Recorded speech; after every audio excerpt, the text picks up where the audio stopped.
өнөөдөр бидний энэ дэлхийн нийт яригдаад байгаа нь Монгол угсаатны энэ тэнгэр шүтлэг, тэнгэр үзэл, энэ бөөр мөргөл гэдэг зүйлүүдийн Монгол болон энэ дэлхийн нийт энэ судалгааны их том сэдвүүд яваад байна л да. Тэгээд энэ Монгол одоо угсаатан судлаачид энэ дэлхийн нийтээр тархан суулсан олон монголчууд бас энэ зүйл рүү шимтэн орж үүний тухай бас Монголын бас том эдэмтэн судлаачид Ч Эрдэнэбай супер нэгдлийн онол буюу чанад нууцын Монгол орн гэдэг номондоо энэ монголчууд болон дэлхийн нийтийн судлаад байгаа зүйлүүдийг нэг төвд үзэл буюу энэ Монгол энэ тэнгэр үзэл гэдэг зүйлүүд ганцхан энэ Монгол биш ээ, энэ дэлхийн нийтээр судлаад байгаа зүйл юм байна. Тэгэхээр энэ дэлхийд байгаа энэ том суур судалгаа үр уламжлал хаанаас ихтэй юм.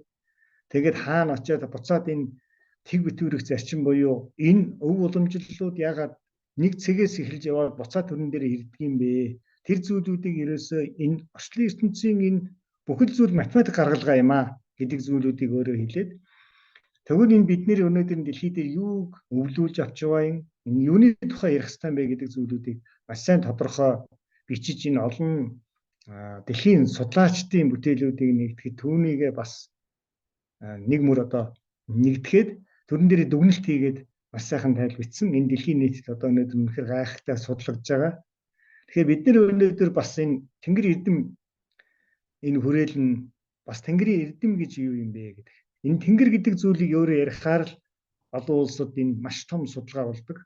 Тэгээд үүнийг бас одоо Монголын энэ сэтгүүл зүйн том утга зохиол сэтгүүлч галерейд бас энэ олон сайхан судалгаа олон одоо олон улсын эзэмшигчний хурлууд дээр бас судалгаа хий тавьсан байдаг.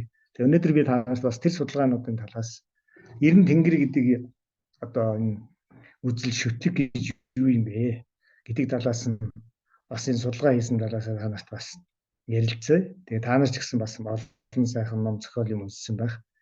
Ер нь монголчуудын энэ тэнгэр шүтэг, тэнгэр үзэл энэ бөө мөргөлийн тухай дэлхийн нийтээр л судлаад байдаг. Тэгсэн гинэ яг тэргээд хэлчих юм бас энэ дотор бас хараахан өнөөдөр бас цэглээгүй байна гэдэг зүйлүүдийг сая өмнөх энэ хэлцүүлэг дээр квант физикийн ардын багш Лавгаагаа тэр нөгөө тэнгэр тавилан гэдэг сайхан ном гаргаж энэ монголчуудын судлаад байгаа зүйл энэ дэлхийн нийтийн квант физик бас энэ судлаад байгаа зүйлүүд өнөөдөр бас цуг айлсж байна.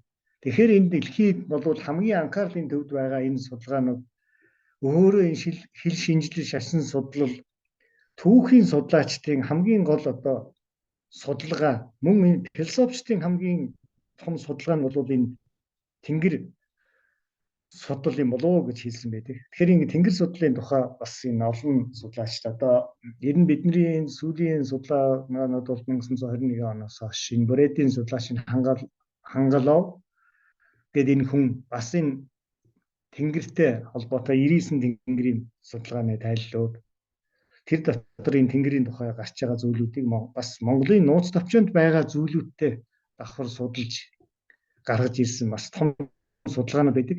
Тэгэхээр энээс хойш хөөхөр энэ олон сайхан эрдэмтэд энэ Мансан, Янсуг, Бандан, Юмсонов гэдэг энэ эрдэмтдийн энэ бөөмөргөл буюу тэнгэр шүтлэг үзлийн талаар бичсэн өөрсдийнхөө судалгаа өнгөр тэрнээс ч өмнө бичсэн зүйлүүдийг ярьдаг. Энэ зүйлүүдийг ер нь судалж яваад энэ сэтгүүлч галерейдгаа тэнгэр үзэл, тэнгэр шүтлэг энэ тэнгэр үзлийн тухай ном бичсэн. Тэгээд энийг бас энэ дэлхийн нийтийн том олон улсын хурал тэнгэр юундаа гаргаж тавьсан. Тэгээд энэс та нарт өнөөдөр бас ер нь энд юу яригдаад байгаа юм бэ гэдэг зүйлүүд дээр бас хэдүүлээ танарт бас мэдлэг өгөө гэдэг. Тэгэхээр энэ тэнгэр гэдэг үг мөнгө тэнгэр, тэнгэр, хөх тэнгэр гэдэг үгнүүд их олон зүйлүүдээр бас яригдаад байдаг. Сүүлийн үед одоо энэ сүүлийн 10 жил бол маш их өргөн дэлгэд улсууд ярьдаг болчихжээ. Юмны нэршлиг хүртэл тэнгэр гэдэг нэр өгдөг болчихжээ гэдэг. Тэгээд галерейд байгаа энэ тэнгэр гэдэг нэр буюу мөнгө тэнгэр гэдэг үгнүүдийг судлаад өөрийнхөө номон дээр хамгийн их тэнгэр гэдэг үг орсон номууд юу юм бэ гэдэг зүйлүүдээ судалсан чинь Монголын нууц товчон дээр одоо хөх тэнгэр, мөнх тэнгэр мөнх тэнгэрийн хүчин гэдэг зүйлүүд их орсон байна. Гэхдээ энэ зүйлүүд дээр байгаа зүйлийг өөрөө судлаад энэ ямар яг дэлгүүдээр одоо ямар сэдвээр энэ орсон байна гэдэг талаас нь маш сайхан дүгнэлт хийж бичсэн. Аларидгаа. Тэгээд тэр бол ер нь бидний гол одоо бидний монголчуудын ойлголт бол энэ хүний нүдэнд харагдаж байгаа хөх тэнгэрийн байгальд байгаа юмс үзэгдлүүдийн эзэн шүтэнүүдийг л энэ тэнгэр үзэл гэдэг юм болов уу. Тэгэхээр энэ тэнгэртэй холбоотой энэ олон сайхан одоо Монголын энэ бэлэгдлүүдийн юм дотор байна. Энэ бөө мөргөл дотор маш их байна тэнгэрийн холбогдолтой юм. Мөн энэ шүтлэг гэдэг бол ерөөсөө энэ байгаль дэлхийн юмс тэр тухайн газар шүтэнүүдийн хамгийн дээд нь юм а гэсэн зүйлүүдийг энэ дотор бас гаргаж тавьсан байдаг. Бас энэ судалгаанууд дотор Сумьявбаатар судлаачийн энэ Монголын улс товчон дээр энэ мөнх тэнгэр гэдэг үгийг анх хэн хэлсэн юм бэ гэдэг зүйлээс эхлээд маш их гоё гаргалгаанууд маш сонирхолтой тайлбарыг гаргасан байдаг. Тэгээ мөнх тэнгэр гэдэг үгийг анх их эзэн Чингис хаан Тэмүүжин анх хэлсэн юм байна гэдэг. Тэгэхээр энэ Чингис хааны нөгөө нэрдүүд баригдаад тэгээд ам мултраад бурхан халдуу ууланда ирээд тэр тэнгэрт залбирч анх удаа хэлсэн үгэндээ мөнх тэнгэр гэж хэлсэн байдгаа гэж тэн дээр маш гоё тодорхой бичсэн байдаг. Та нар бас Монголын улс төрч уншсан байх. Тэгэхээр энэ тэнгэр гэдэг үгнээс эхлээл тайллууд нь 99 тэнгэр 33 хормостын 33 тэнгэр гэдэг. Тэр дотроо тэр хормостын тэнгэр гэдэг нь хамгийн дээд тэнгэр нэм гэсэн зүйлүүд яригдахаар энэ олон тэнгэрүүдийн тухай яригдаад байдаг. Тэгэхээр энэ бөө мөргөл дотор тэр онгодуудын буулган дотор олон тэнгэрүүдийн тухай яриад байгаа. Мөртлөө дотор нь тайлахаар энэ олон ухагдгуудыг илэрхийлдэм байна гэдэг зүйлүүдийг бас энэ олон судлаач бас гаргаж тавьсан байт юм аа. Тэгэхээр энэ Монгол бас судлаачдын энэ олон сайхан энэ тэнгэр гэдэг эрдмээс одоо гаргаж тавьсан судлаачдын олон сайхан бүтээлүүд бас байдаг. Тэгэхээр та бүхэн ч гэсэн бас эндээс судлаад ингээд тэр тэнгэр оюунтай тэнгэр гэдэг үг мөн одоо тэр хөх тэнгэр окторгын уудам дэх бүх ертөнц багтдаг тэр зүйлүүдийг нэгтгэхэд хэлчихсэн нэр нь тэр мөнх тэнгэр юм уу гэсэн олон сайхан ухамсарлууд байдаг.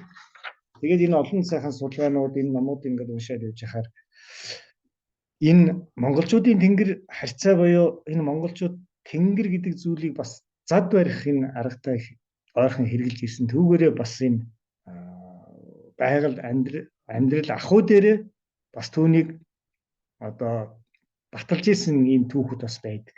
Энэний тухай бас олон сайхан судалгаанууд Аршид Аддин, Жувени Рубрук, энэ Батанын зэрэг том судлаачдын ном бүтээлүүд дээр их дурддагсан байдаг. Тэр дундаа энэ монголчуудын зад барих ухаан тэр 13 дугаар зуунд ахуй дээрээс хэрэгэлдэг мөн тэр аян дайнд явхдаж хэрэгэлдэг байсан. Тэр тэнгэрийг яаж аргадаг байсан, яаж зад барьж тэр байгаль дэлхийд цас бороо оруулах түүгээрээ энэ ахуй дээрээ бас хэрэгэлдэг энэ зүйлүүдийн тухай маш олон судалгаанууд байдаг. Сүүлийн энэ ном бүтээлүүд дээр бол энэ Скваторга, Гонгоржууга, Додонгийн Төдүүга, Дулумгой нарын эрдэмтдийн талаарх бас судалгаанууд маш их бичигдсэн. Энэ бас тэр зад шүтлэгийн талаарх том номууд дотор бас тайлагдсан байдаг.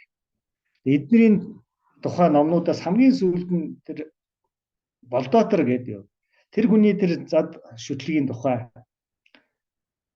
номон дээр бас тэр монголчуудын зан ахуй дээр хэрэгжилж ийсэн мөн тэр олон том зайн одоо тулаануудыг хэрэгжилж ийсэн энэ сайхан судалгаанууд байдаг. Тэгэхээр ерөөсөө тэнгэр эрдэм гэдэг энэ тэнгэрийн тухай үгэл ярихаар л бөө мөргөлтөөр холбогдоод байдаг. Мөн энэ тэнгэр шүтлэг энэ тэнгэр үзэлтэйгээ холбогдоод байна гэдэг энэ зүйлүүд яригдаад байдаг юм байна. Ингээд сүүлийн үед энэ алтан дээд үнний аялал гэж энэ монголчуудын үүслээс өнөө өртөөлүүлж ирсэн амнаас ам дамжуулан амин чанарыг алдагдуулахгүйгээр өртөөлүүлж ирсэн энэ хэлмээлийн байдаг. Монголчууд энэ амнаас ам дамжуулж нөгөө тархинаас тархинд кодл ирсэн зүйлүүдийг хэлмээлийн гэж хэлдэг юм байна. Тэгэд энэ зүйл өөрөө кирилл үсгийн болцоон дээр буугдахтаа үгийн эрчмийн 60% нь алдагдсан байдаа гэж хэлдэг. Тэгэхээр өнөөдөр бид нар бас кирилл үсгээр буудсан үг босоо Монгол дээр байгаа үгнүүд үгийн эрчмийн хоёр өөр утгатай илэрхийлэгддэг. Энийг бол одоо та бүхэн бас энэ сайн ойлгож байгаа. Тэгээд одоо жишээ нь үгийн эрчим үг гэхэд кок гэж хэлэхдээ акок гэж хэлэхдээ кок гэж хэлэн. Өнөөдөр кириллээр бол бид нэр хөх гिचглэр өнгө юм уу? Одоо олон тэр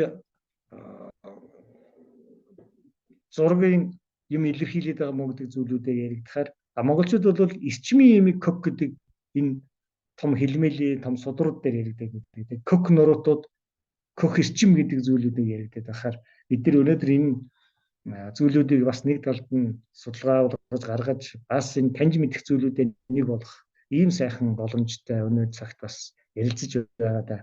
Бас их боломжтой зүйлүүд юм аа гэдэг.